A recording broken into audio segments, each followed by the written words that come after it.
Días a todos y a todas. Tenemos el agrado de esta mañana de inaugurar nuestra tercera versión del diploma de postítulo en arbitraje nacional y comercial internacional, el cual dirigimos entre el Departamento de Derecho Internacional de la Facultad de Derecho de la Universidad de Chile con el Centro de Arbitraje y Mediación de la Cámara de Comercio de Santiago y además junto a la Escuela de Posgrado de nuestra propia facultad de la misma Universidad de Chile. Entonces tenemos el agrado esta mañana de tener una importante invitada, quien va a ser presentada por la coordinadora académica de este programa, quien es o ha sido durante varios años la directora ejecutiva del CAM Santiago, Macarena Letelier, a quien tengo también esta mañana, quien nos acompaña junto a nuestra invitada, que como ya expliqué va a ser presentada por ella. Por lo tanto, solamente brevemente quiero decir que Macarena, quien en realidad no necesita mucha presentación por su larga trayectoria, pero ha sido vicepresidenta también de la Comisión Interamericana de Arbitraje Comercial, es cosecretaria general de la Comisión de Arbitraje de ICC Chile y es profesora también adjunta de Mediación Civil y Comercial de la Facultad de Derecho de la Pontificia Universidad Católica. Es árbitro integrante de Derecho también de la misma universidad y es árbitro también experta en obras públicas del Ministerio de Obras Públicas de Chile.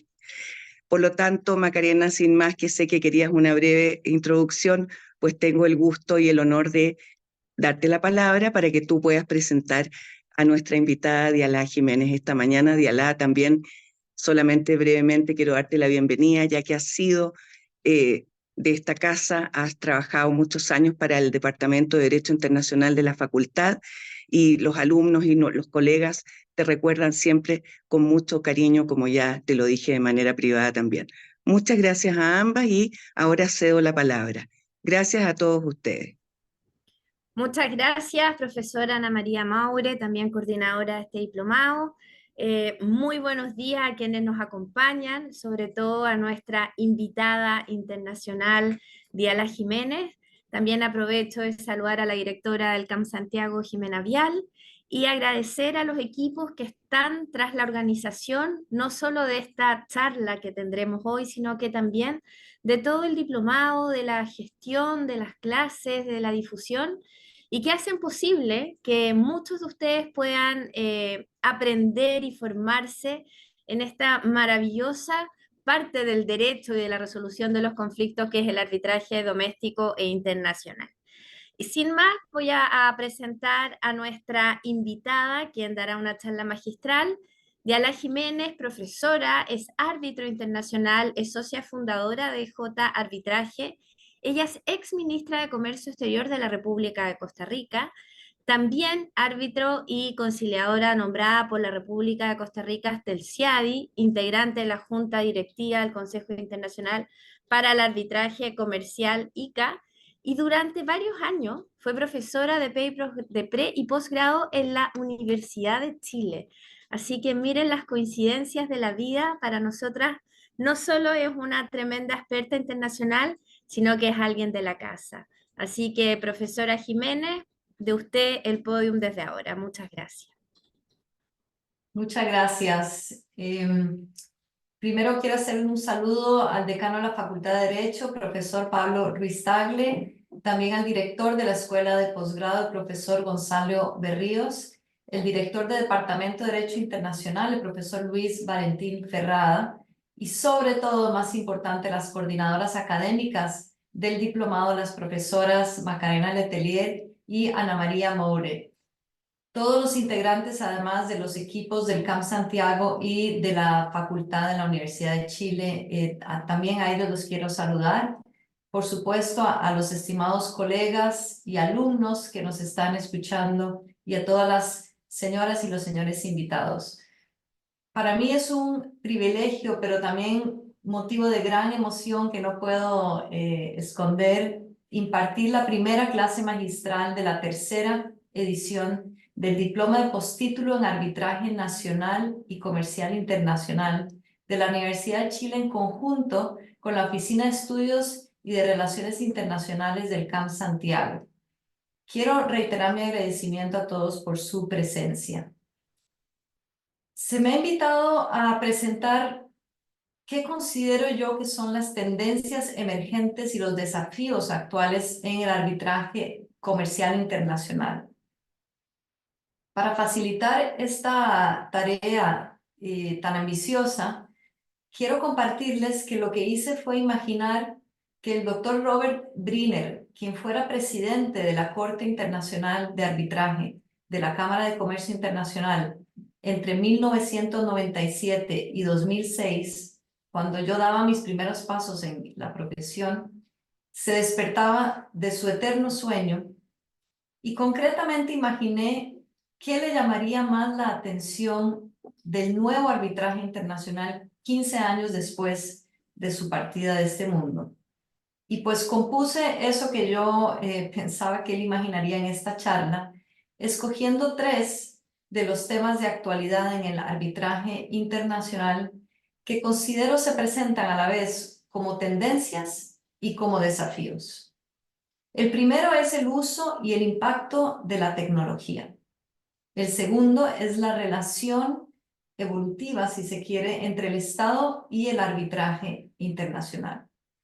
Y el tercero dice relación con ciertos aspectos de la práctica procesal. Como tela de fondo se encuentra la constatación según la cual el arbitraje es una herramienta cada vez más consolidada y autónoma, más normada y más inclusiva. Y a ello primero voy a dedicarle unas palabras introductorias a esta charla. El arbitraje ha sido progresivamente reconocido por los distintos ordenamientos jurídicos del mundo como el método autocompositivo por excelencia para resolver conflictos comerciales internacionales. Fruto de la autonomía de la voluntad que rige en el derecho privado, para hacer efectivo el arbitraje, las normas legales han dotado a los árbitros de una serie de poderes que para cada caso concreto nacen desde el momento en que las partes pactan la cláusula arbitral, pero que evidentemente no se ejercen hasta que se constituye el tribunal. Gracias a la llamada Convención de Nueva York, hoy aprobada por 172 países, y a la Ley Modelo sobre Arbitraje Comercial Internacional de la CENUDMI, o la Comisión de las Naciones Unidas para el Derecho Mercantil Internacional, el arbitraje se ha consolidado como un método seguro, especializado, eficaz y flexible para resolver disputas comerciales internacionales. Y a la fecha, la ley modelo ha sido adoptada íntegra o parcialmente en más de 93 jurisdicciones. Entonces, esta consolidación del arbitraje y estos poderes intrínsecos del árbitro que han sido progresivamente reconocidos se ven plasmados en el artículo 19 de la ley modelo, que dispone que a falta de acuerdo de las partes, el tribunal arbitral podrá dirigir el arbitraje como lo considere apropiado. Los poderes del árbitro se traducen en una amplia discrecionalidad para determinar cuestiones esenciales, como la admisión y la valoración de la prueba, la modalidad o la conducción de la audiencia y la organización de la fase escrita, entre otros aspectos. En general, este poder está limitado solamente por el deber de garantizar que cada parte ejerza el derecho de su defensa. Y Chile en particular destaca como una jurisdicción en la cual este amplio poder ha sido reconocido reiteradamente por los tribunales judiciales. Por otro lado, la reforma a la ley modelo en el 2006 del artículo 17 permitió un reconocimiento a que los árbitros tengan la potestad de dictar prácticamente el mismo tipo de medidas cautelares que los jueces nacionales. Esta reforma ya ha sido implementada en 39 países. Esto es muy importante porque hay que considerar que hasta hace 2 años, por ejemplo, en Italia no se admitía siquiera el poder de los árbitros para dictar medidas cautelares.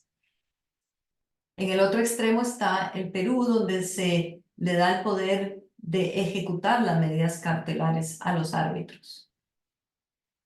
Es incuestionable hoy también que los árbitros puedan pronunciarse sobre su propia competencia, resolver cuestiones prejudiciales y también emitir laudos parciales. Parece mentira, pero el poder de emitir laudos parciales estaba hace unos años cuestionada, por ejemplo, en Brasil.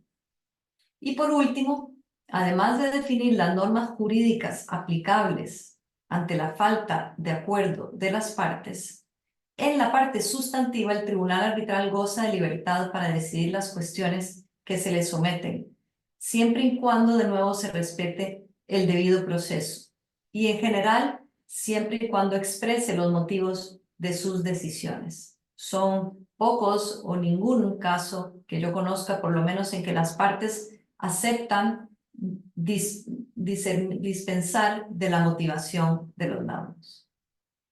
Ahora, la otra cara de la moneda a esta mayor autonomía y gran consolidación del arbitraje está una realidad creciente de elaboración normativa en la práctica arbitral.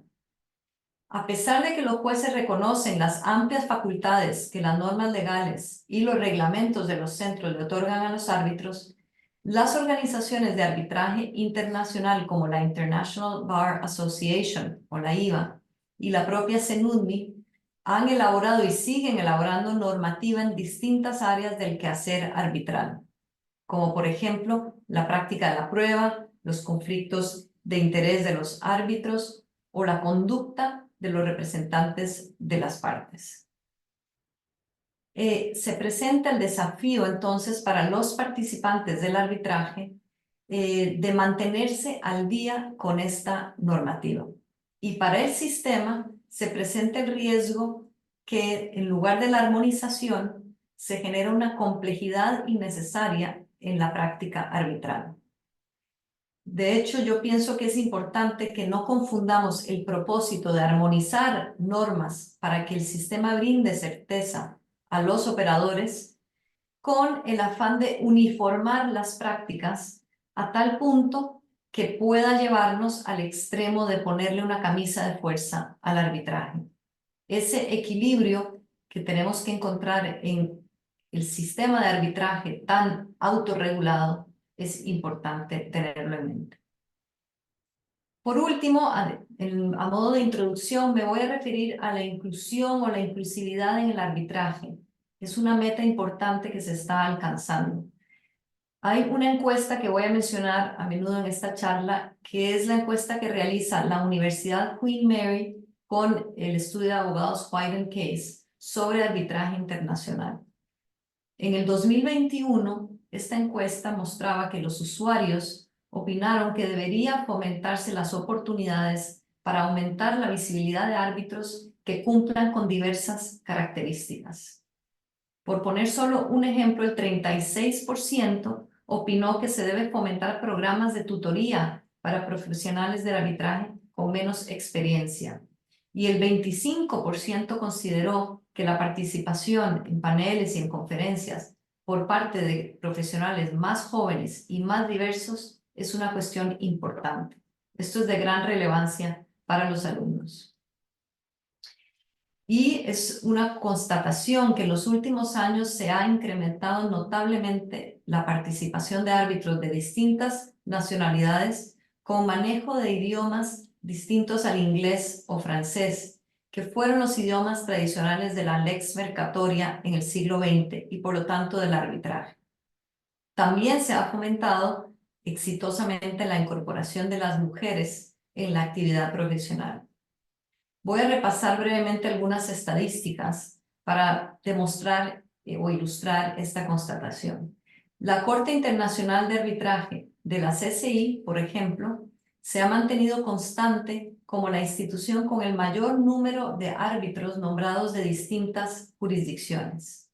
Por ejemplo, en el año pasado, en el 2023, la Corte hizo más de 1,000 nombramientos de árbitros provenientes de 89 distintas jurisdicciones.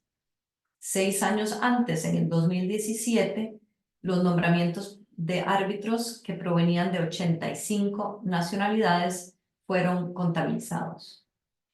Por su lado, viendo estadísticas un poco más variadas de otros centros, el Centro de Arbitraje Internacional de Singapur el año pasado nombró árbitros provenientes de 38 países, un número superior a los nombramientos de solo 17 países, menos de la mitad, en el 2010.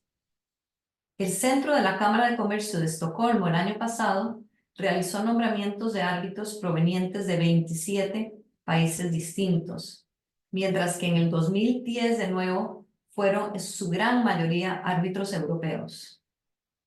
Por último, la Corte de Arbitraje Internacional de Londres, la LCIA, nombró árbitros de 41 países distintos el año pasado, y en la misma fecha comparativa del 2016 nombró árbitros de 30 nacionalidades distintas.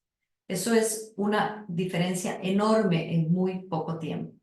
Y lo que quiero enfatizar aquí también es que al tener árbitros de distintas nacionalidades, no solo se enriquece la diversidad, sino que se mejora la aplicación de la capacidad lingüística de los árbitros en los arbitrajes internacionales, cuestión que nunca debe subestimarse. Por otro lado, en los últimos años se ha hecho un gran esfuerzo para incorporar a más mujeres en los tribunales arbitrales. Estos mismos centros a que me referí anteriormente, en el 2023, el año pasado, muestran ya los frutos de tanto esfuerzo. Conjuntamente, entre el 30 y el 48% de los árbitros designados en esas instituciones fueron mujeres.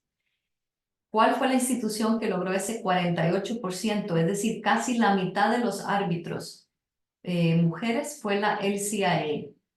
Y en este punto cabe resaltar que las estadísticas relacionadas a nombramientos de mujeres son bastante recientes y por eso es difícil encontrar datos del 2010 para atrás y solo traigo los datos del año pasado. Por supuesto, esto no significa que no debemos seguir con estos esfuerzos.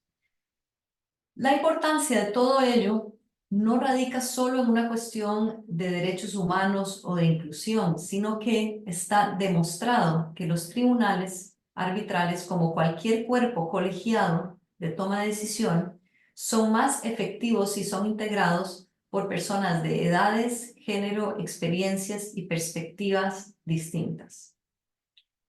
Esta gran consolidación del arbitraje en los últimos 25 años viene aparejada de otras tendencias y otros desafíos.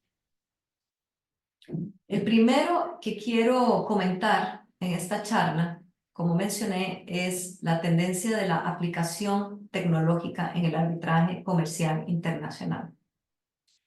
Lógicamente, el arbitraje también se ve siempre impactado por las innovaciones tecnológicas. Y recientemente, tanto los efectos de la pandemia como el incremento del uso de la inteligencia artificial generativa ha sido objeto de mucha discusión en los círculos de arbitraje. Por eso no podía omitir mencionarlo en esta charla. En primer lugar, voy a referirme a aplicación de la tecnología en cuestiones como audiencias virtuales o digitalización de los expedientes. Se dice que las audiencias virtuales son la huella más evidente de la pandemia en la práctica arbitral. Las instituciones de alcance global como la CCI muy rápidamente elaboraron lineamientos específicos para su desarrollo. Los centros de la región también se adaptaron rápidamente. Quiero resaltar el CAM Santiago, por ejemplo, que promueve las audiencias remotas y sobre todo en arbitrajes internacionales, la mayoría deben ser remotas. Otro centro de la región destacable es el centro de la Cámara de Comercio de Lima, porque la totalidad de las audiencias son virtuales. Pienso yo que el tráfico espeso en Lima pues es también gran parte de la causa de ello, y el mejor tráfico de Santiago pues hace que sea posible las audiencias presenciales, por lo menos en los arbitrajes nacionales. Fue muy impresionante cómo fácilmente nos habituamos a ello. Y de hecho, la encuesta de la Universidad Queen Mary que mencioné antes ya hizo la pregunta, y ante la posible cancelación de una audiencia, casi un 80% de los usuarios preferiría proceder de manera virtual a pasar la fecha de la audiencia. Es más, solo el 16% de los encuestados preferiría posponer la fecha de la audiencia. Esto es, sin duda, una contribución enorme a que los arbitrajes sean más flexibles y que se disminuyan tiempos y retrasos procesales. Y a propósito de ello, una cuestión interesante que se planteó el Consejo Internacional de Arbitraje Comercial, o ICA, por sus siglas en inglés, una organización de estudio en el arbitraje comercial internacional, se planteó una pregunta muy atinada. ¿Le asiste a las partes el derecho a la audiencia? Sabemos que las partes tienen el derecho a ser representadas por abogados y que tienen derecho a ser oídas, pero tienen el derecho a ser oídas en una audiencia y más concretamente en una audiencia presencial. Con este proyecto, la ICA recopiló información de 78 jurisdicciones y todos los capítulos se recopilaron en una publicación. Se concluyó que en general, tal como refleja el artículo 24 de la ley modelo, el derecho a la audiencia está reconocido, sí, pero con dos limitaciones importantes. Primero, el tribunal está obligado a organizar una audiencia solamente si una de las partes lo solicita. Es decir, si ninguna lo solicita, el tribunal tiene plena discreción para determinar si realiza o no una audiencia, por una cuestión de conveniencia al propio tribunal y al proceso. Y por otro lado, la audiencia no debe llevarse a cabo de manera presencial necesariamente. Esto es una respuesta bastante generalizada porque hay 6 jurisdicciones que, por una inferencia resultado del texto de sus códigos procesales, pues se dice que existe el derecho a una audiencia presencial. Esos 6 países son Ecuador, Suecia, Túnez, Venezuela, Vietnam y Zimbabue. En mi país y en Chile, mi otro país o el país de mis hijos, se recoge la regla mencionada en el artículo 24 de la ley modelo, por lo que entonces no es obligatorio tener una audiencia presencial, como ustedes saben. El auge de las audiencias virtuales trae aparejado varios desafíos, como el hecho de que la dinámica de los interrogatorios y del ambiente de una sala de audiencias son casi imposibles de replicar en la virtualidad, y la pérdida de conversaciones informales entre los equipos de trabajo y entre los árbitros. Otro desafío que se presenta con las audiencias en casos internacionales es el de los horarios. Si los participantes están domiciliados en lugares con distintos horarios, las ventanas de la audiencia se ven reducidas, a veces significativamente, lo que prolonga la totalidad de días requeridos para la audiencia.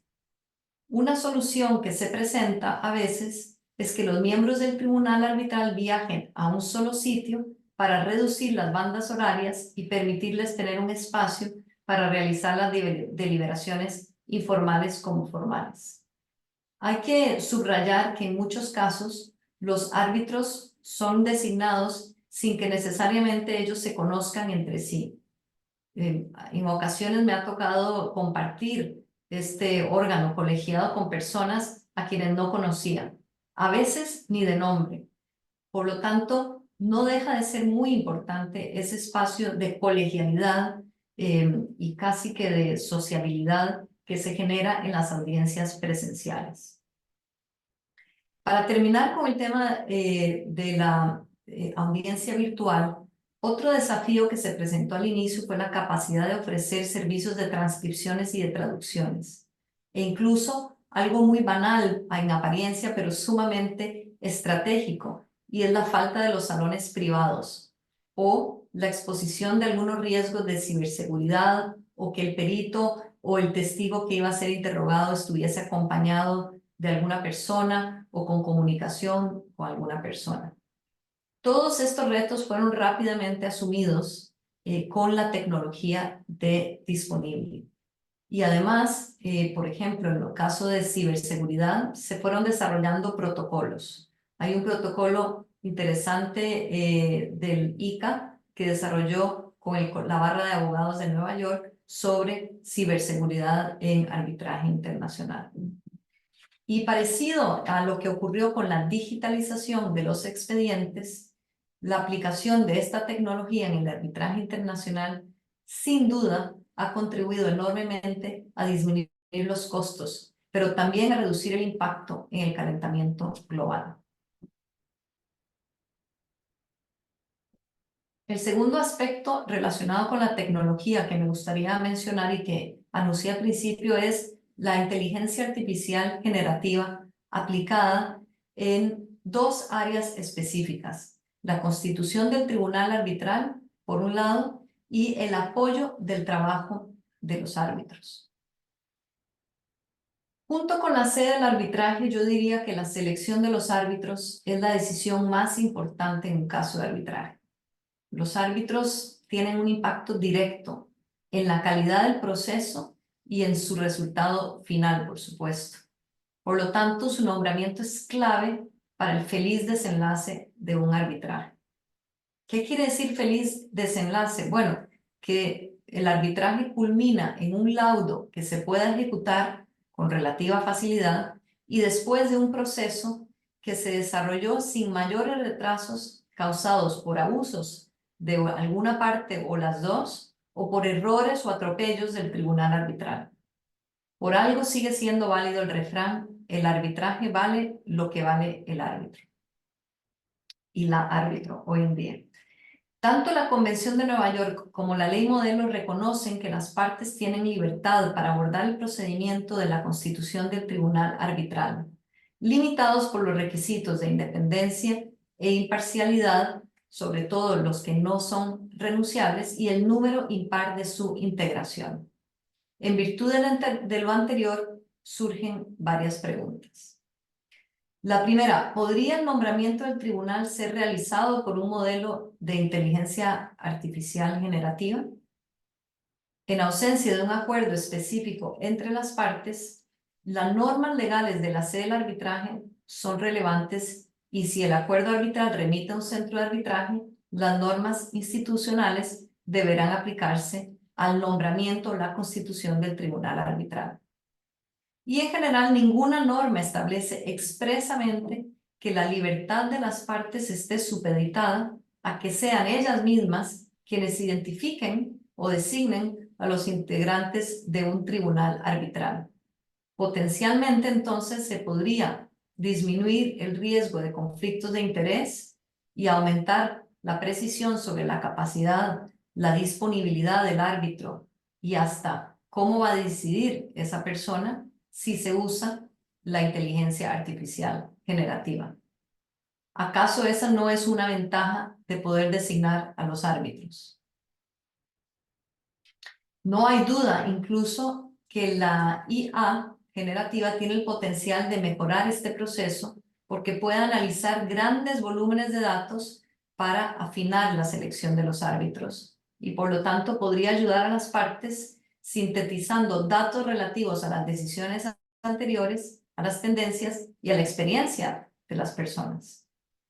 De hecho, ya hay varias plataformas que incorporan la tecnología en el proceso de búsqueda y nombramiento de árbitros y se han utilizado hace años. La segunda pregunta es si los centros de arbitraje pueden utilizar esta tecnología cuando estén llamados a designar a los miembros del tribunal arbitral. Si en los logaritmos se incluye información sobre potenciales conflictos de interés, será un mecanismo probablemente más eficaz que los mecanismos basados en la inteligencia humana. Y es el uso de esta herramienta en la constitución de tribunales podría responder a las inquietudes que tienen personas como Jan Paulson, por ejemplo, que abogan por prescindir de la designación de parte y transicionar hacia un sistema de nombramiento institucional exclusivamente, con el fin de eliminar la desconfianza en el sistema y asegurar que todos los árbitros sean independientes e imparciales. Entonces, en principio, esta pregunta también se podría contestar afirmativamente. La última pregunta es si es indispensable que las partes, cuando así lo hagan y los centros, comuniquen que lo están haciendo, que se están viendo apoyados con la inteligencia artificial generativa, o incluso si deben someter a aprobación de las partes en el caso de los centros, o por lo menos a consideración de sus contrapartes en el caso de las partes. La transparencia es una cualidad y un sello de confiabilidad en el sistema. Entonces, esta pregunta es importante.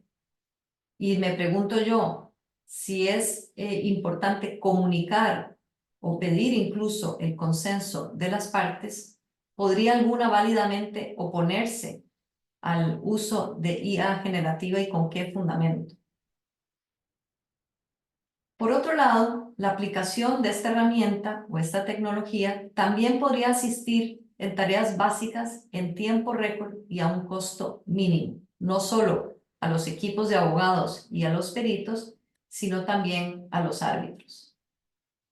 ¿Cuál sería el limitante o la limitante de utilizarla en nuestra profesión? Bueno, el trabajo de árbitro es intuito persona. Se asimila, por lo tanto, al trabajo de una abogada con su cliente, donde en su contrato o en su relación sea aceptable e incluso esperable que se utilice esta herramienta para reducir, por ejemplo, los honorarios de esos servicios. Es decir, aparte de los límites legales y de ética profesional, ¿está el árbitro realmente libre de escoger con cuáles herramientas va a trabajar? ¿O habrá condicionantes intrínsecas, dada la calidad de juzgador, que limitan esa libertad? Y aquí viene a colación el caso Yukos Universal contra Rusia, en el que la representación rusa buscó la anulación de ciertos laudos del tribunal arbitral. Y uno de los fundamentos que usó en sus alegatos fue que los árbitros delegaron indebidamente sus funciones en el secretario del tribunal. Rusia dijo que era evidente por la disparidad entre las grandes cantidades de horas que imputó de trabajo el secretario administrativo en comparación con las horas que imputaron los miembros del tribunal arbitral. Según Rusia, ello reflejaba el trabajo en la parte sustantiva del laudo por parte del secretario. En el 2016, el Tribunal de Distrito de La Haya anuló los laudos por diferentes motivos, pero este asunto vino a la discusión. El Tribunal de Apelación de La Haya revocó la decisión en el 2020 y opinó que un tribunal arbitral, entre otras cosas, opinó que un tribunal arbitral puede utilizar o hacerse apoyar por un asistente para redactar un laudo, salvo si las partes se oponen a ello. El Tribunal de Apelación también consideró que en ese caso los árbitros asumieron la responsabilidad de la autoría de los borradores transmitidos por el secretario y se sobreentendía su conformidad con ellos. Destacó, eso sí, que los árbitros debieron haber informado a las partes sobre el papel del secretario, a pesar de que estrictamente eso no constituyó una infracción procesal grave. Esto nos da pie para pensar que es muy importante tener rigor en los procedimientos o los protocolos a la hora de hacer uso de apoyo secretarial en ese caso y de herramientas tecnológicas en el caso de nuestra discusión. De hecho, el uso de apoyo secretarial de los árbitros está plenamente aceptado en la comunidad arbitral y la autoría del laudo sigue siendo del árbitro. Incluso la responsabilidad por dictar el laudo dentro del plazo también, obviamente, enteramente es del árbitro. Entonces, pareciera que en principio no habría prohibición para utilizar estas herramientas, pero sí habría un deber de informar acerca de los límites dentro de los cuales se va a utilizar, porque esa información, transmitir esa información, atemperaría los temores de incumplimiento del contrato intuito persona entre el tribunal y las partes.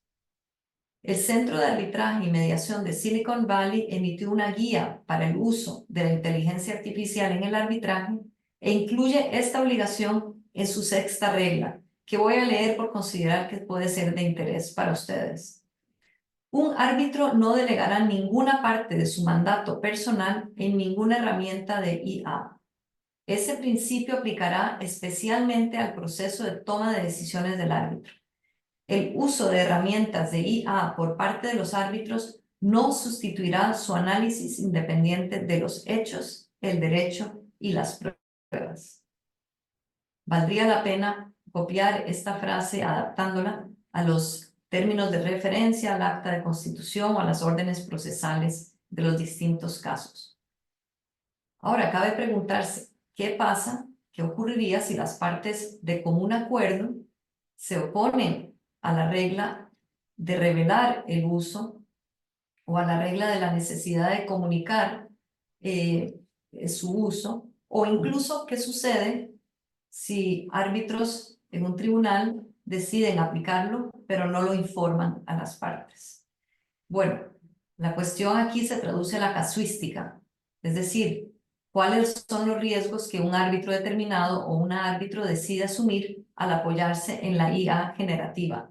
Incluyendo, por supuesto, riesgos reputacionales, éticos y hasta eventualmente de responsabilidad.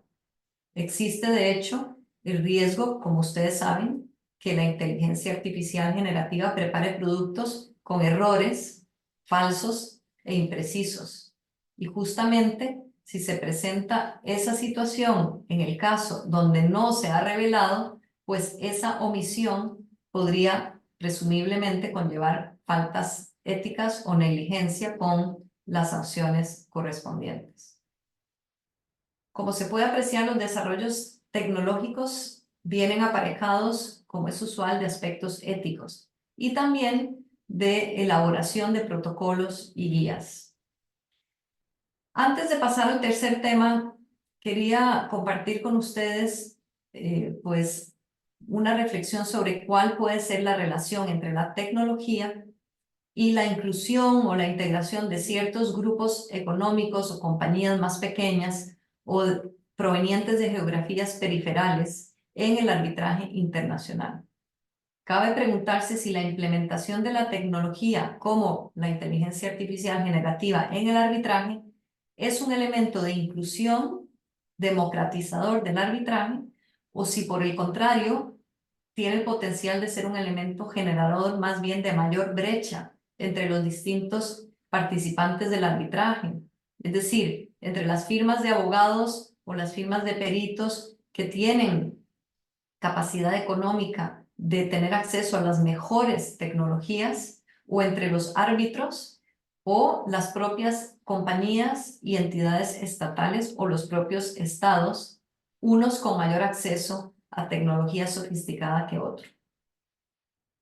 A mí me parece que los fenómenos como la virtualidad y también el fondeo por terceras, que es el third party funding, por ejemplo, ya han permitido que más actores tengan acceso al sistema arbitral. Y yo creo que de manera similar, la inteligencia artificial generativa podrá también contribuir a ello. Por supuesto que hay que tener en cuenta que, como todo desarrollo tecnológico, hay brechas que se producen efectivamente por el acceso o la falta de él a las herramientas más sofisticadas y más efectivas. Pero en la medida en que la tecnología se va masificando y se va disminuyendo su costo, en general, las barreras de acceso a ellas van cayéndose.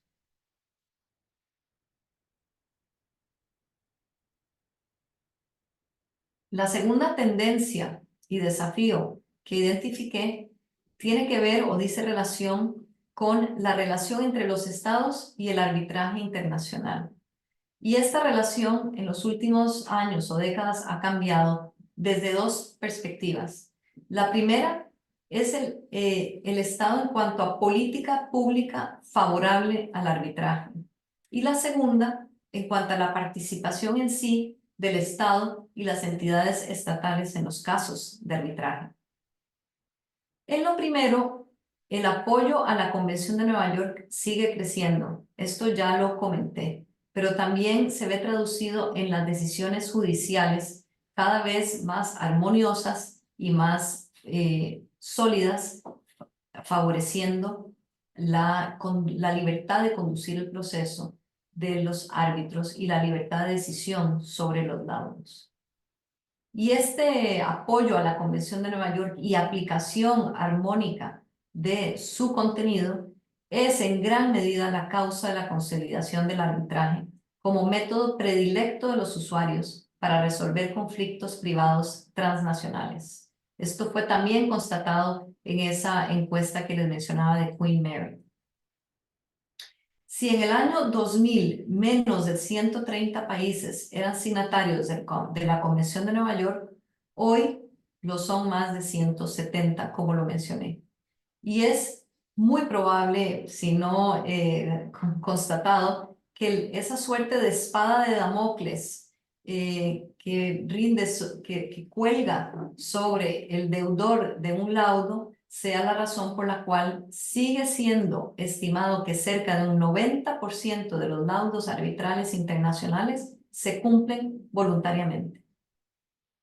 Dicho esto, tengo que mencionar un fenómeno reciente en Europa y es una línea jurisprudencial que desconoce la jurisdicción de los tribunales arbitrales como foros apropiados para interpretar y aplicar el derecho comunitario. Este derecho que contiene principios, por ejemplo, de supremacía del derecho europeo, porque no son considerados como parte del sistema judicial comunitario. Y esto viene de la decisión seminal de la Corte Europea de Justicia entre la República Eslovaca y la empresa holandesa Achmea.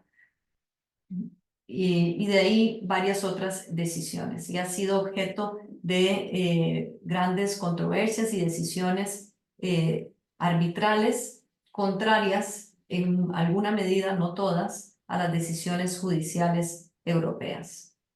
Junto con esa resistencia a reconocer la jurisdicción o la competencia de árbitros y a ejecutar laudos arbitrales condenando a estados europeos a pagar indemnizaciones por violaciones de tratados o de obligaciones internacionales de protección de inversiones, en Europa también se erigió una política de salida de varios tratados internacionales, como por ejemplo el Tratado de la Carta de Energía, por un número creciente de países. Entonces, ahora el desafío que tiene Europa o la Unión Europea es que el sistema judicial o los sistemas judiciales de sus países y el europeo deberán ofrecer herramientas flexibles, especializadas y ágiles que sustituyan el arbitraje como mecanismo para resolver las disputas entre los inversionistas europeos y otros países dentro de la misma Unión Europea. Y eso en cuanto a la política pública de arbitraje que ha sido crecientemente favorable al arbitraje internacional en las diferentes regiones del mundo, con esta salvedad que les indiqué del arbitraje específico en materia de inversiones y no necesariamente el arbitraje comercial. Hay un debate y un cuestionamiento sobre si uno va a tener alguna repercusión sobre el arbitraje comercial internacional. Y paso ahora en cuanto al segundo aspecto, que es ya la participación de entidades estatales o del propio Estado en el arbitraje. Dado que las actividades económicas de los países incluyen una participación también activa de entidades del Estado y también el aumento en la contratación pública con empresas privadas, el arbitraje con la participación estatal ha crecido en las últimas décadas. Solo voy a mencionar el caso de la CCI, que el año pasado contó con 16% de los nuevos casos en que hubo una participación de un Estado o de una entidad estatal, mientras que tan solo 7 años antes esa cifra era del 11%. Dado este desarrollo, la conducta del Estado y sus entidades en los procesos arbitrales ha cambiado. A finales del siglo pasado y a inicios de este siglo, era común que los estados, cuando eran demandados por las entidades estatales, preferían no participar activamente en los procesos. Eran muy a menudo arbitrajes en rebeldía, porque negaban la jurisdicción arbitral y no querían ser percibidos como contradictorios. Por lo tanto, ni siquiera oponían objeciones a la jurisdicción. Hoy por hoy, no solo participan activamente oponiendo excepciones de jurisdicción cuando así lo estimen que es dable, sino que el aparato estatal en muchos países se ha apropiado del arbitraje y de la defensa de sus intereses en los casos arbitrales. Por ejemplo, se han configurado equipos de defensa internos en diferentes países. Chile lo ha tenido desde hace rato y Costa Rica también. En Perú se ha hecho un equipo también muy sofisticado y otros continentes también. Por ejemplo, la República Checa ha construido o elaborado un equipo para defender sus intereses y los de las empresas estatales. Costa Rica, que es el caso que mejor conozco, tiene incluso no solo un equipo de defensa de los casos en que se incluya una entidad estatal y ese equipo, por lo tanto, va a apoyar a esa entidad estatal o el propio Estado como demandado, sino que también constituyó un consejo interinstitucional del más alto nivel. Y ese consejo no solo sirve para informar a la alta jerarquía del Poder Ejecutivo sobre los casos, sino también para coordinar la defensa y mantener a los equipos técnicos informados de los casos. Otro aspecto interesante es que en las instituciones arbitrales internacionales como en la CCI o el IBA, cuando se conforman grupos de trabajo, a menudo se conforman también comités que incorporan el análisis del impacto y los intereses específicos de los estados cuando van a estudiar las reformas, por ejemplo, a los reglamentos o a las guías en el caso de la IVA. No necesariamente significa que haya resultado en confección de reglas específicas aplicables solo a estados o entidades estatales, pero sí ha significado que hay una mayor sensibilidad a tomar en cuenta la participación de ellos en la elaboración de los reglamentos. El último tema que yo quería abordar esta mañana con ustedes se trata de las prácticas procesales en sí y estas algunas tendencias que quiero subrayar y qué desafíos presentan.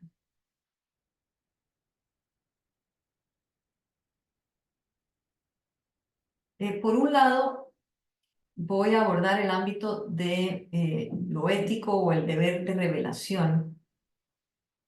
Primero, posteriormente, la longitud de los escritos y la complejidad de las solicitudes de exhibición de documentos. Y por último, quiero compartir con ustedes algunos aspectos de la prueba pericial. Es universalmente reconocido que la independencia y la imparcialidad de los árbitros se relaciona estrechamente y directamente con la legitimidad del arbitraje. Con esa preocupación siempre en mente, las instituciones y las organizaciones han elaborado reglas o incluso disposiciones reglamentarias, incluyendo también adicionalmente directrices y códigos de ética. Estos esfuerzos obedecen a una exigencia que va en aumento de transparencia en el arbitraje y una búsqueda de la pulcritud en la justicia arbitral. Esta cuestión es de innegable importancia, sobre todo considerando que, como dije, el arbitraje es ciertamente en gran medida autorregulado, está regulado por los propios participantes o actores del sistema y no solamente por las leyes nacionales. Yo quisiera destacar dos tendencias. La primera es una mayor revelación o una expectativa de una mayor revelación de circunstancias o hechos que puedan dar lugar a dudas de la falta de independencia o imparcialidad del árbitro en algunas jurisdicciones, como por ejemplo en Francia. Y por otro, la tendencia que va en aumento también de poner especial atención a manifestaciones o a la conducta de los árbitros en foros públicos y en redes sociales. Voy a ilustrar cada una con un ejemplo. Y los dos ejemplos son recientes. El 10 de enero del 2023, la Corte de Apelación de París anuló un laudo por ausencia de imparcialidad e independencia del presidente del Tribunal Arbitral, quien mantenía una estrecha relación de amistad con el abogado de la demandante del caso. Y esta relación no fue revelada durante el transcurso, por lo menos hasta el laudo parcial en ese arbitraje. Más bien la evidencia de que eran cercanos quedó demostrada por un tributo escrito y publicado en línea a raíz o a propósito del triste fallecimiento del abogado, donde el presidente del tribunal señalaba, entre otras cosas, que él y ese abogado recién fallecido habían desarrollado una amistad de una dimensión más personal. Y también, entre otras cosas, indicó que le consultaba antes de tomar cualquier decisión importante. La Corte de Apelación de París decidió anular el laudo, basándose en que existían estrechos vínculos personales entre el presidente del tribunal y el abogado, y la falta de revelación de esos estrechos vínculos era tal que podía llevar a las partes a creer que el presidente del tribunal arbitral podría no ser libre en su juicio y por lo tanto crear en la mente de la contraparte una duda razonable de la contraparte y de un tercero objetivo, por cierto, una duda razonable sobre la independencia e imparcialidad de ese árbitro. La Corte consideró vulnerado el derecho a un árbitro independiente e imparcial, cuestión que es irrenunciable no solo en la legislación francesa, sino en muchas otras jurisdicciones. Este fallo ha sido en alguna medida considerado para algunos como excesivo. El mismo fallo reconoce que las expresiones cuando fallece una persona pueden exagerarse, las expresiones de cariño. No obstante, en todo caso, este fallo nos hace preguntarnos si existe el deber de revelar relaciones de amistad que se producen en la comunidad arbitral más allá de las circunstancias que normalmente encontramos enumeradas en las guías, como por ejemplo las guías de la IVA. Por lo menos en Francia pareciera que la respuesta es que sí. Si el arbitraje tiene una sede en Francia, probablemente a partir de este fallo sea la expectativa de las partes que una relación estrecha de amistad entre un árbitro y una de las representantes de las partes sea revelada. Recordemos que el hecho de que una revelación se dé significa que para el árbitro que está revelando la información, sí le asiste una imparcialidad e independencia, porque está aceptando el cargo de árbitro. Simplemente la revelación es un mecanismo de garantía para que información que pueda ser relevante para una o las dos partes sea conocida y también sea informada en plano igual entre las dos partes e incluso los otros colegas del tribunal, para que las partes puedan tomar la decisión si objetan ese nombramiento o si recusan al árbitro, dependiendo en el momento en que se dé. El deber de revelación es un deber permanente durante toda la vida del arbitraje. Si hay hechos o circunstancias sobrevinientes en el transcurso del arbitraje que el árbitro estime deben ser revelados, debe revelar. Si el árbitro, por el contrario, o el árbitro estima que la relación estrecha es de tal magnitud que no le va a permitir discernir con total libertad e independencia, lo que debe hacer esa persona es declinar el nombramiento y por lo tanto no se produciría ni siquiera un deber de revelación, sino que esa persona no podría, a su juicio, ni siquiera ser independiente y por lo tanto fungir en calidad de árbitro. Y en este contexto tan importante y tan delicado, se dice que algunos árbitros o muchos de ellos, y efectivamente es una tendencia creciente, con el fin de cubrirse de cualquier recusación futura en la vida de un arbitraje o de eventuales ataques a la integridad del laudo, hacen revelaciones demasiado amplias, abriéndose camino a recusaciones que son frívolas y que incluso podrían llegar a terminar en la renuncia de ese árbitro, porque puede haber recusaciones sumamente agresivas o por lo menos incluso si no renuncia la persona, la falta de confirmación de un árbitro que tal vez pueda ser un árbitro cuyas cualidades permitan desempeñarse muy bien para ese arbitraje y que probablemente no tendría ningún conflicto de interés a la postre. Entonces, estos aspectos de la tendencia a realizar amplias revelaciones tienen ese desafío, que demoran innecesariamente la constitución del tribunal arbitral, pero a la vez van minando o afectando la legitimidad en el arbitraje. Y esto es un equilibrio que a veces, en algunos casos, es difícil de encontrar.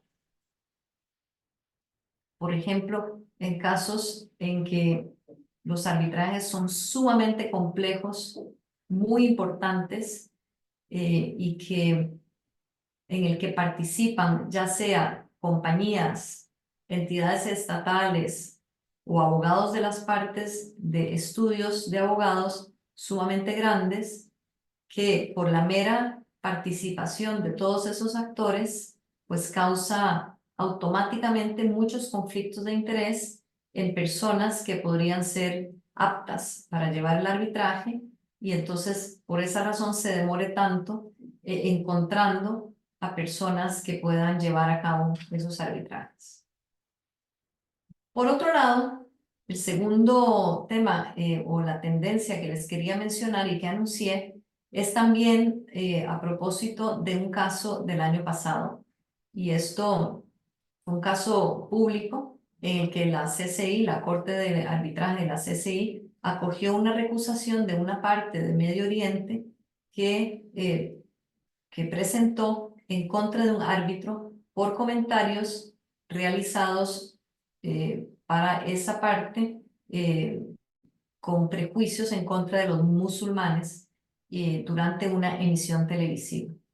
Las declaraciones del árbitro tenían que ver con críticas al uso del burkini en las piscinas públicas. Y la parte que recusó se basó en un caso anterior del 2021, Sunyan, en el que se anuló un laudo del Tribunal de Arbitraje de Deportes.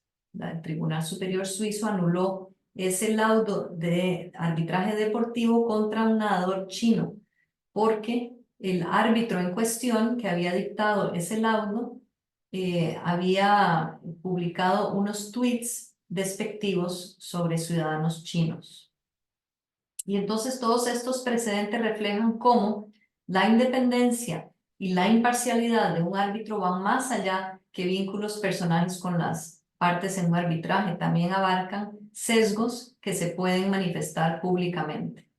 Y por lo tanto, yo creo que una tendencia puede ser que las manifestaciones públicas por parte de las personas que se dedican a ser árbitros va a ir disminuyendo y los árbitros van a ir conduciéndose progresivamente, tal vez como los jueces, que son sumamente privados y limitan sus manifestaciones públicas al mínimo requerido y mantienen sus opiniones personales dentro de los círculos más íntimos. Como los árbitros debemos ser independientes e imparciales, pero además debemos aparentarlo, la tendencia de establecer oficinas individuales de árbitros independientes y profesionales ha crecido muchísimo. Las personas que eran socios de despachos o que son incluso asociados van saliendo de los despachos de abogados para ejercer exclusivamente como árbitros y evitar conflictos de interés. Y esto, por supuesto, además de evitar conflictos de interés aparentes o reales, también promueve orgánicamente la inclusión de personas más jóvenes en el mercado, y esto ha generado una mayor oferta de árbitros independientes en el sistema de arbitraje. Y el último tema dentro de estos aspectos que son para mí tendencias en la parte más bien procesal del arbitraje internacional, o el penúltimo, perdón, tiene que ver con los escritos y las solicitudes de producción de documentos. En el arbitraje comercial internacional moderno, pues se presenta una serie de retos relacionados con la administración del proceso, y todos además con impacto en los tiempos y en los costos del arbitraje.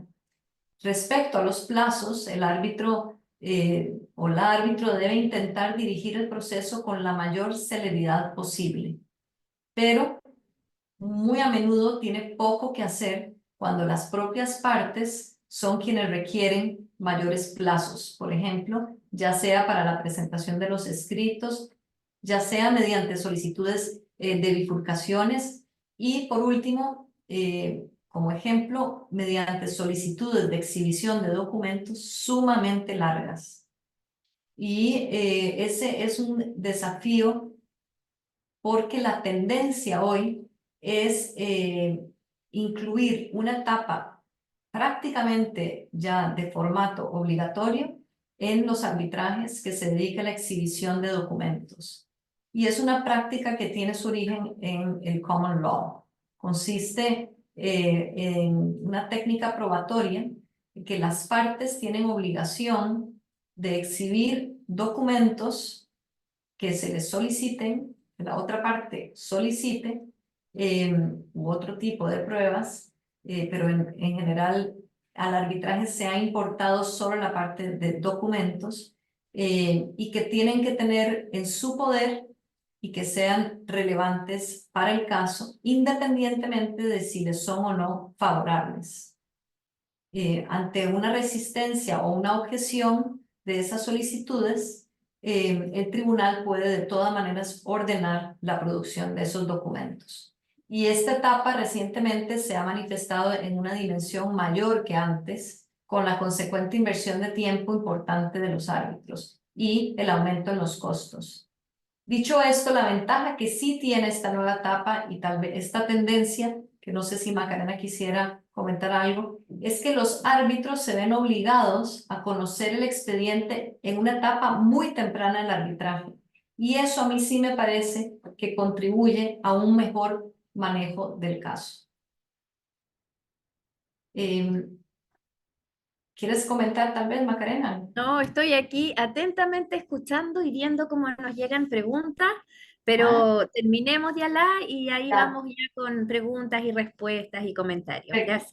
Perfecto. Y estos aspectos procesales impactan, como dije, no solo tiempo, sino los costos.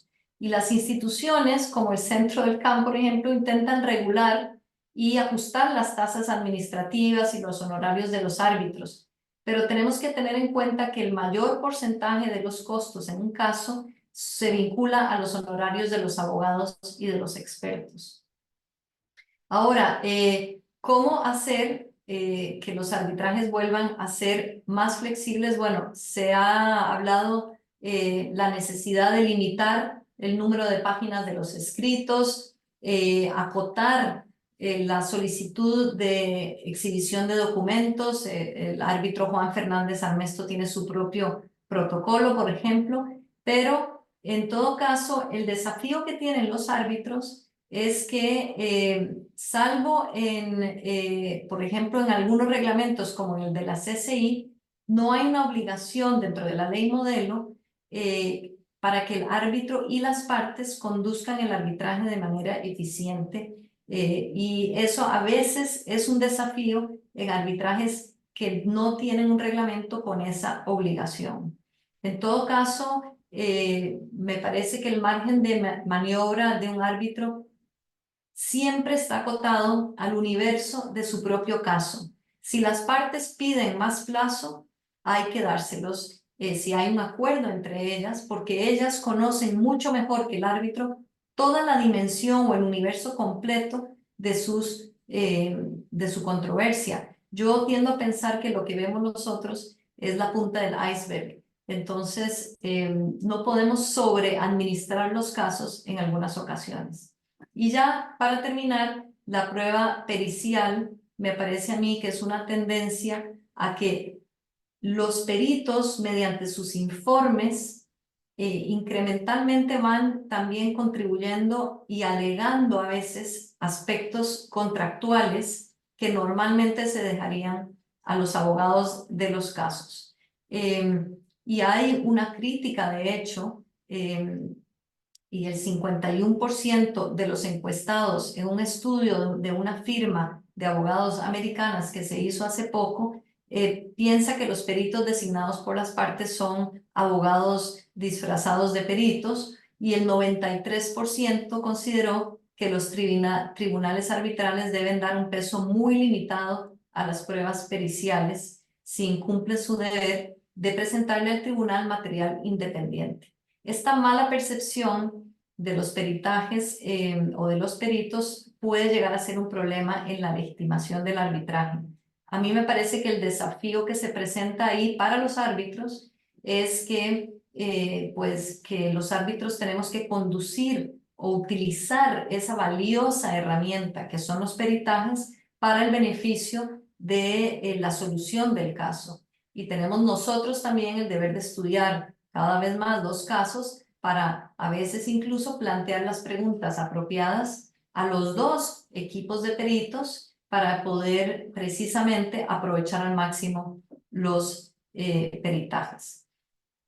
Para ir cerrando, nada más quiero terminar con otra vez mencionar estas dos herramientas o instrumentos estructurales tan importantes del sistema como lo son la Convención de Nueva York y la Ley Modelo, que han realizado pues una contribución a la armonización del arbitraje y a la legitimidad del arbitraje. Y se plasma fortalecimiento y consolidación, y las herramientas se van plasmando en las decisiones judiciales de los distintos países. Pero está en todos los demás, nosotros los árbitros, los profesores, los abogados, los profesionales del Estado, los fiscales de las compañías, en contribuir para que el arbitraje siga gozando de buena salud y siga siendo un instrumento confiable de justicia, si se quiere, en el ámbito del derecho comercial internacional. No solo se logra con conducta ética, sino también con una práctica que no se vuelva demasiado engorrosa y compleja o complicada. Por eso me gusta y agradezco que me hayan obligado mediante esta invitación a reflexionar sobre cuál es la realidad de nuestro arbitraje. Y termino con una frase de Bertrand Russell, porque dijo que comprender el mundo real tal como es, no como desearíamos que fuera, es el principio de la sabiduría. Así que muchas gracias.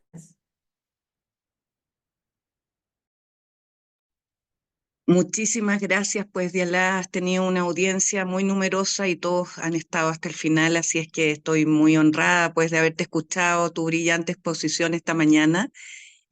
También han habido varias preguntas, tal como indicó Macarena, varias inquietudes, así es que no sé, Macarena, si te gustaría a ti comentar la primera pregunta que dejaron en el chat y poder tener un breve diálogo antes de terminar esta conferencia inaugural el día de hoy. Así es que te dejo también pues la palabra, Macarena. Muchas gracias, profesora Ana María. Muchas gracias, Dialá. Excelente, excelente exposición, muy ilustrativa. Y tenemos aquí un par de preguntas que quisiéramos formular. La primera es de Marcela Radovich, ella es árbitro en Chile, ya es consejera del Camp Santiago, luego de agradecer esta enriquecedora charla.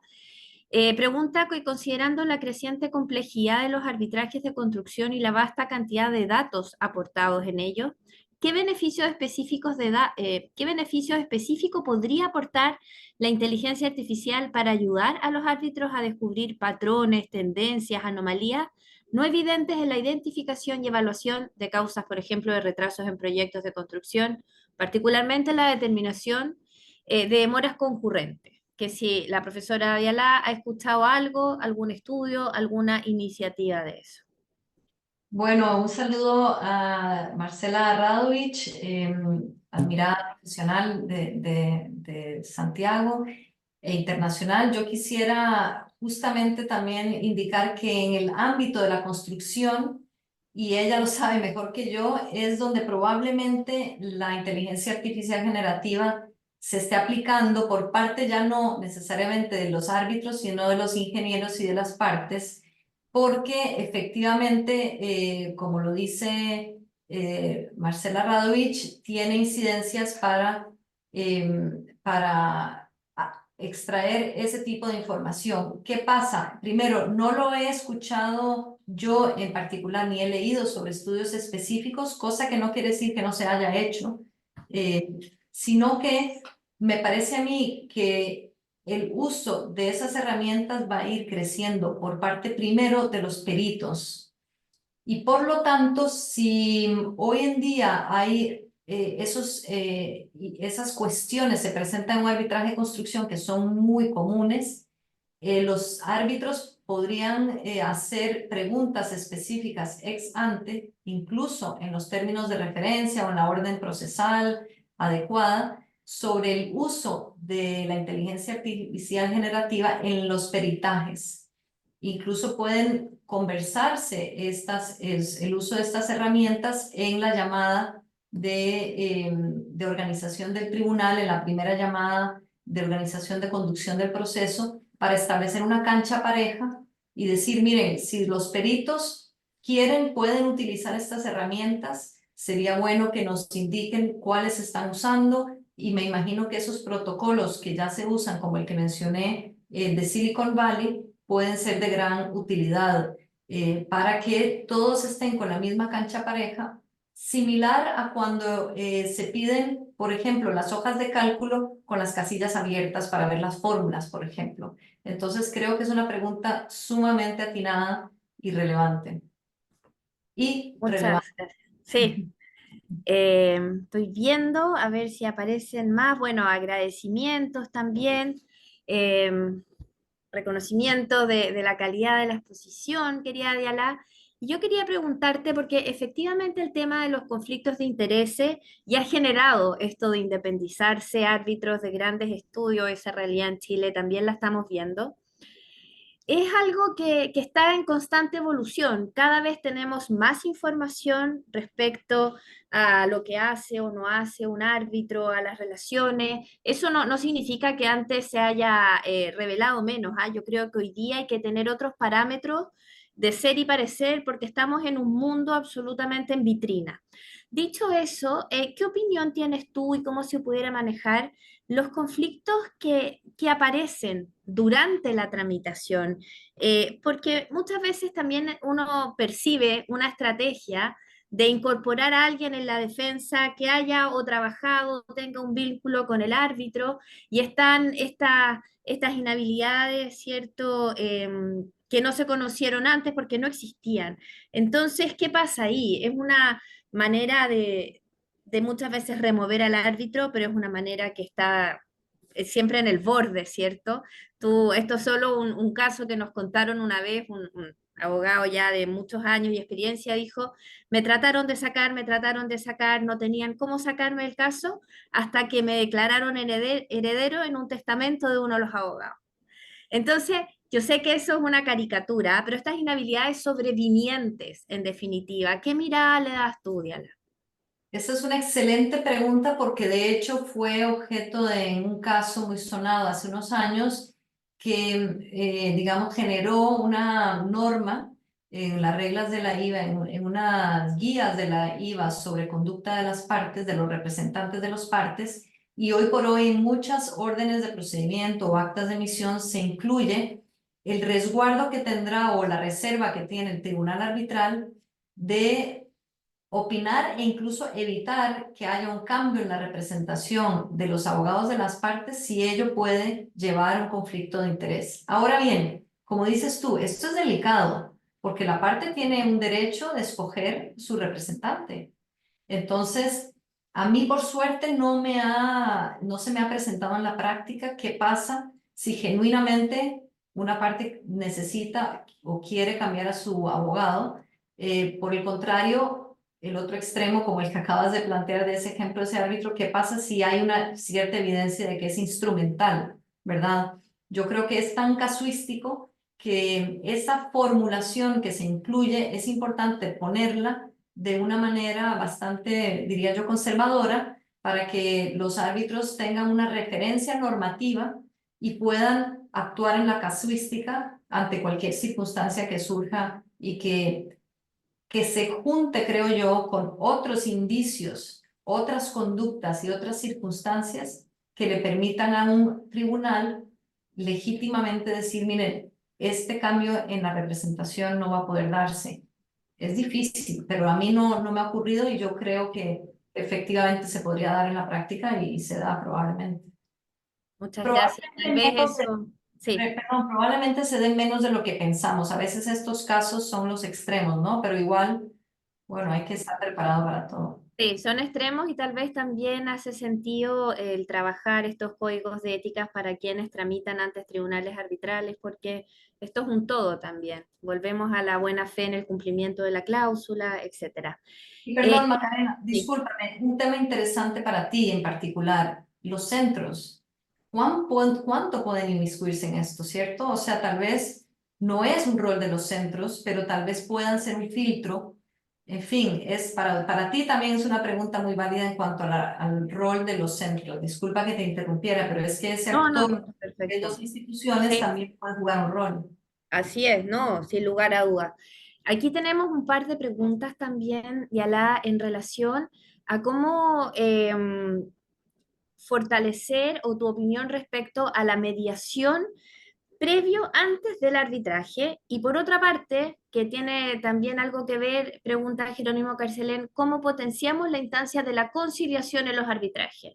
O sea, la mediación en las cláusulas escalonadas, cómo darle esta importancia siempre, pero además cómo potenciar la conciliación en el proceso arbitral propiamente tal. Sí, a Jerónimo, y además estoy, hasta ahora por suerte veo los nombres de los participantes, tantos amigos queridos aquí, les mando muchos saludos. ¿Cómo fortalecer estos mecanismos tan efectivos, sobre todo la mediación, considero yo? Se han visto, digamos, demorados en su aceptación más amplia por parte digamos, de los actores en el campo comercial, sobre todo las empresas y sus abogados. En gran medida yo creo que es un mecanismo tan distinto al arbitraje que requiere de otra parte de la comunidad, de la actuación de otra parte de la comunidad legal e incluso en los mismos fiscales de las empresas que se apropien de estos mecanismos y que empiecen a ver su efectividad, porque yo sigo viendo que es bastante lento el crecimiento de estos mecanismos. A la pregunta de Jerónimo en particular, ¿qué sugerencias haría yo para que aumente? Y si he visto yo cláusulas de MedArb, por ejemplo, el Centro Internacional de Singapur de Mediación, que tiene muchísima experiencia y que mezcla mediación y arbitraje de una manera aparentemente muy efectiva. Yo creo que se le facilita a ese centro el hecho de que culturalmente en Asia hay mayor aceptación a estos mecanismos Y la pregunta es complicada, la respuesta no le estoy dando muy corta ni muy simple, pero yo lo que creo es que cada vez más los abogados de los despachos de abogados tienen que verse estimulados, motivados o incentivados económicamente para que para ellos sea algo que recomienden a sus clientes.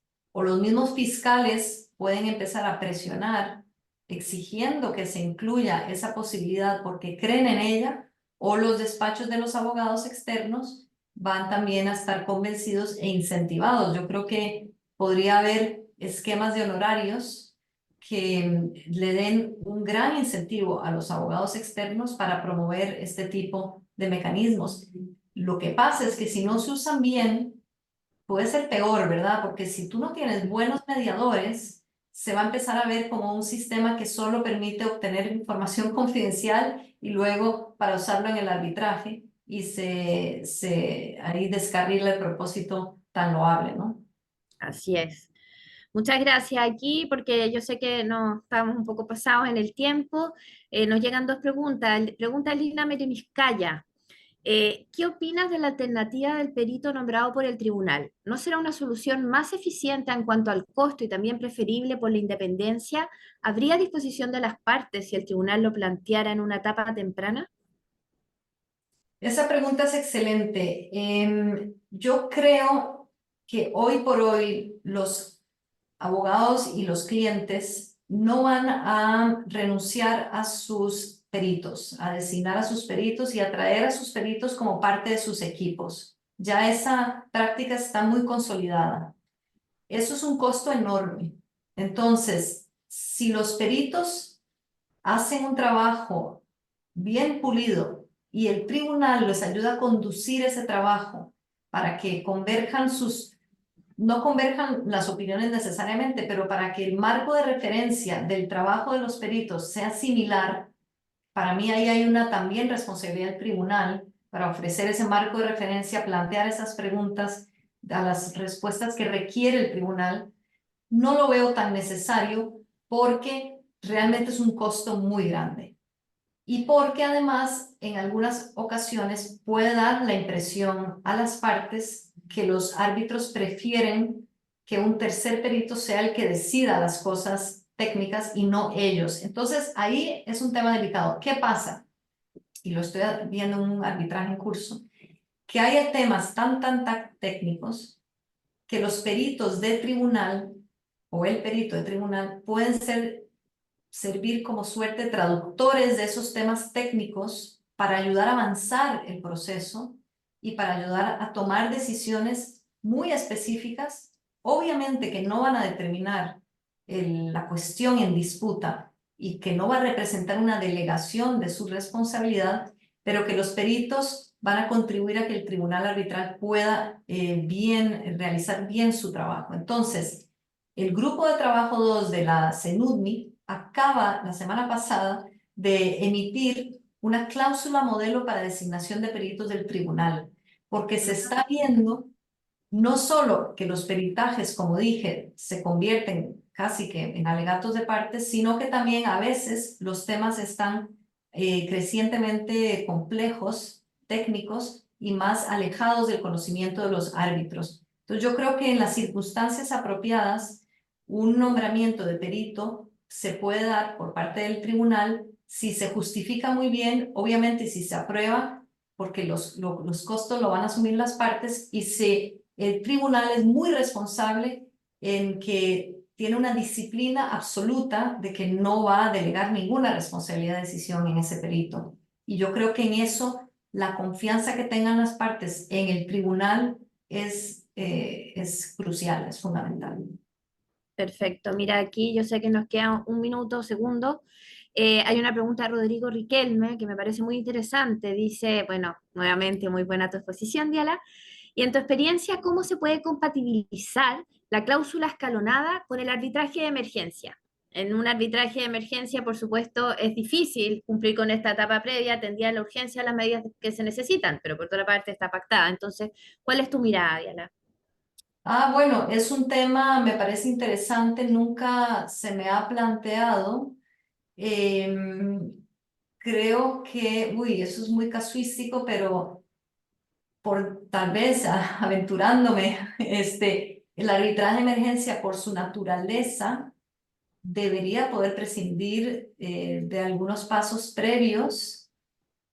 Sin embargo, por otro lado, si la disputa no está madura, es que la verdad va a depender mucho de la pretensión y la medida específica que se requiere en ese arbitraje de emergencia. La verdad es que no podría contestar en abstracto. Qué pena me da, pero me parece que es tan casuístico porque si la jurisdicción o la competencia del tribunal arbitral es distinta a la jurisdicción y competencia del árbitro de emergencia, ya para empezar. Entonces, ese escalón previo va a determinar la jurisdicción del tribunal arbitral normal y no necesariamente la del árbitro de emergencia. Sin embargo, ojo, tú tienes que plantear la demanda arbitral dentro de un plazo determinado. Esto estoy hablando de la CCI porque también depende de las reglas de arbitraje de emergencia.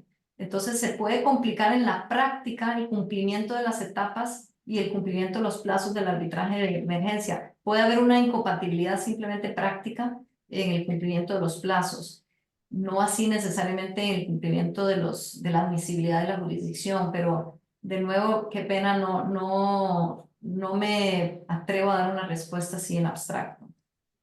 No, muchas gracias. Solo ahí comentar que el arbitraje de emergencia en el Campo Santiago comenzó en septiembre del año pasado. Ya van casi 20 casos de alá, promedio de 14 días desde la solicitud hasta que se otorga o deniega la medida. Ha sido una muy buena experiencia y efectivamente es un tema cuando las cláusulas escalonadas versus la necesidad imperiosa de la solicitud que se está presentando. Pero efectivamente es más difícil sentarse a mediar si yo tengo algo embargado, precautoriado, pero se entiende que es parte de las reglas del juego y como tú dices, hay que ver los reglamentos de las instituciones. Así que eso, nosotros te queremos agradecer profundamente. Ha sido un lujo escucharte siempre en lo profesional, sobre todo en lo humano, tu calidez, esa templanza, querida Dialá, y que en algún minuto todos quisiéramos tener y que para un árbitro es tan importante. Por eso parte de tu desarrollo y de tu éxito que nos enorgullece profundamente. Te mandamos un abrazo muy grande y esperamos a todos los participantes de esta tercera versión del Diplomado de Arbitraje Nacional e Internacional en las clases que vienen. Así que un aplauso virtual para ti y espero verte muy pronto. Muchas gracias, profesora Ana María, y a todo el equipo Al del Campo contrario, pues. y de la Universidad de Chile. Gracias a Dialá y a Macarena, y yo también pues estoy muy de acuerdo con todo lo que has dicho, Macarena, si es que, y la audiencia, como te digo, ha sido muy numerosa y todos se han quedado hasta el final, así que magnífico, que tengas un excelente día, Dialá, Macarena, a todos quienes participaron hoy, y por supuesto las puertas siempre abiertas para ti en Chile, pues y en la universidad y en todos los quienes estamos acá hoy, así que quedamos a tu disposición. Muchas gracias Adiós. a todos. Lamento no responder todas las preguntas. Voy a ver si me puedo quedar respondiendo, pero gracias a ustedes dos en particular y a todos los alumnos. Suerte y éxitos con el programa. Gracias Muchas por sus gracias, nos palabras. vemos. Adiós. Gracias.